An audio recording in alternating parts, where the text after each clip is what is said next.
Je suis l'évangéliste William Branham et ensuite je vous raconterai un fait qui m'est arrivé le 18 juillet 1949, dans la ville de Zion City, Illinois. Jésus est aujourd'hui le même qu'il était hier et le sera pour toujours. Tout honneur, adoration et louange à lui seul. Nos campagnes d'évangélisation à cette époque étaient programmées et organisées par notre frère Ron Baxter. Cet après-midi-là, une femme atteinte de tuberculose était en route pour notre réunion qui se tiendra à l'auditorium Christian Art. Elle avait quitté Twin 166, Saint-Paul. Elle voulait assister à cette réunion, car elle croyait qu'elle réaliserait un miracle. Les médecins l'avaient abandonnée. Ils ont dit qu'au moindre coup, elle aurait une hémorragie mortelle. Le médecin lui a dit, « Tes poumons sont aussi fragiles que la gélatine. S'ils se rompent, tu ne résisteras pas. » L'ambulance n'a pas voulu la mener car ils avaient peur que ses poumons se rompent. Ensuite, des frères ont pris une vieille voiture Chevrolet de 1938, ont enlevé la banquette arrière et ont improvisé une civière là-bas et ont mis la femme là-bas et sont descendus sur la route. Mais le diable les a distraits et ils ont heurté un ralentisseur ou une dépression, elle a commencé à saigner, et elle a immédiatement commencé à jaillir du sang. Le sang est même sorti de son nez. Et elle était déjà à l'agonie. Chaque fois qu'elle respirait, elle se contentait de gémir. Et elle vomissait du sang. Elle ne voulait pas mourir dans la voiture. Elle s'affaiblissait, et finalement, elle leur a dit d'arrêter. Ils l'ont sortie et l'ont posée sur une pelouse. Et les frères se sont agenouillés et ont commencé une bataille de prière pour la femme. Mais le Saint-Esprit savait que l'ange de la mort prévalait, alors que le sang continuait à couler. Je restais à l'hôtel à Sion, quand un poids a frappé mon cœur, je me suis agenouillé et j'ai commencé à prier. J'ai dit, « Monsieur, que se passe-t-il avec moi ?» Je priais, mais mon cœur était débordé. Je ne pouvais pas aller à la réunion comme ça. Parfois, Jésus me donne une vision, il me montre des choses qui vont arriver, mais il ne l'a pas fait à ce moment-là. Je priais juste dans la pièce là-bas. Et soudain, j'ai entendu quelqu'un derrière la porte, exhortant dans une langue étrangère. J'ai pensé. Ça a l'air allemand.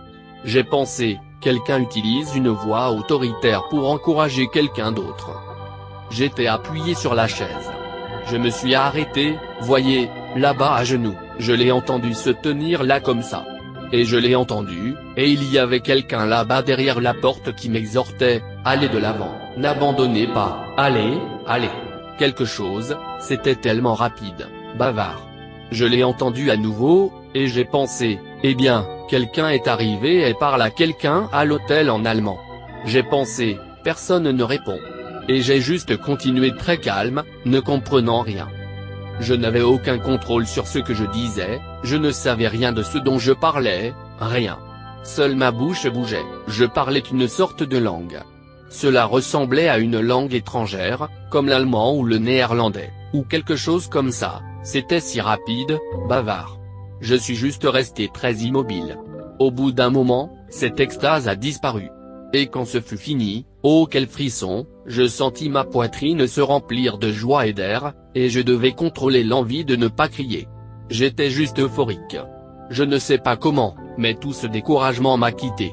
Et soudain, à quelques kilomètres de là, cette femme a été instantanément guérie. Et elle s'est levée de là et a commencé à se réjouir, elle est venue à l'auditorium.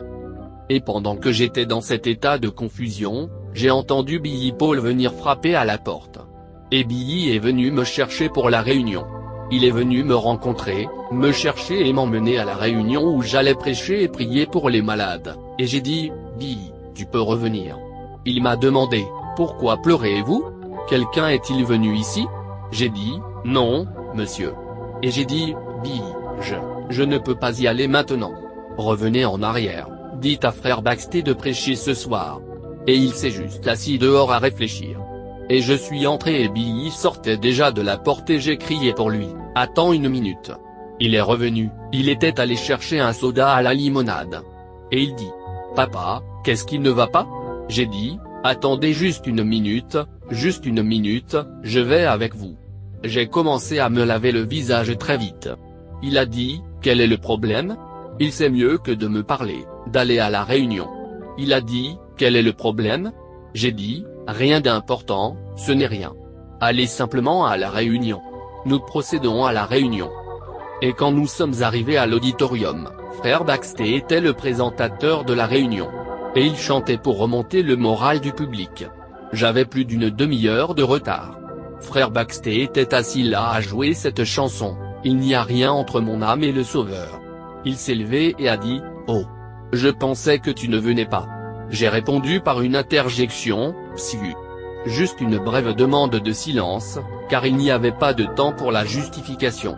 Et il a remarqué que j'avais pleuré, et il a dit, qu'y a-t-il? Et j'ai dit, rien d'important. Je suis monté et j'ai bientôt commencé à parler. Devant tout le monde, je leur ai présenté mes excuses pour mon retard. Et j'ai continué quand j'ai eu fini, dès que j'ai fini de prêcher, eh bien, mes frères, on aurait dit que quelqu'un s'était occupé de l'arrière du bâtiment, et après une dizaine de minutes, une femme est revenue dans l'auditorium, et elle était presque là, en retrait là-bas.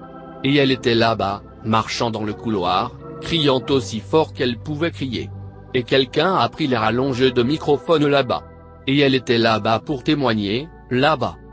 Et quand nous avons examiné la femme, pour découvrir ce qui n'allait pas avec elle, nous avons appris que des heures auparavant, elle avait la tuberculose couchée sur l'herbe, et ils étaient tous là en train de prier, certains debout, d'autres à genoux et soudainement elle a dit que quelque chose l'a frappée. Et elle s'est levée. Et elle y est allée, hurlant sur la route, aussi fort qu'elle le pouvait. Et maintenant, elle était dans l'auditorium, faisant les 100 pas dans ses couloirs. J'ai dit, à quelle heure est-ce arrivé? Et quand elle a dit l'heure de l'événement, c'était exactement au même moment que le Saint-Esprit parlait à travers moi. Bien-aimé, cette expérience a augmenté ma conviction sur le but du don des langues. Le Saint-Esprit intercède pour nous avec des gémissements inexprimables. Romains 8h26. Mais il y aura des moments où il parlera par notre bouche. Vois? J'ai perdu le contrôle de la situation pendant que le Saint-Esprit intercédait pour cette femme. Tu vois ce que je veux dire? L'Esprit de Dieu ne laissera jamais le mal prévaloir. Que cette paix qui surpasse toute compréhension soit avec tout le monde. Amen.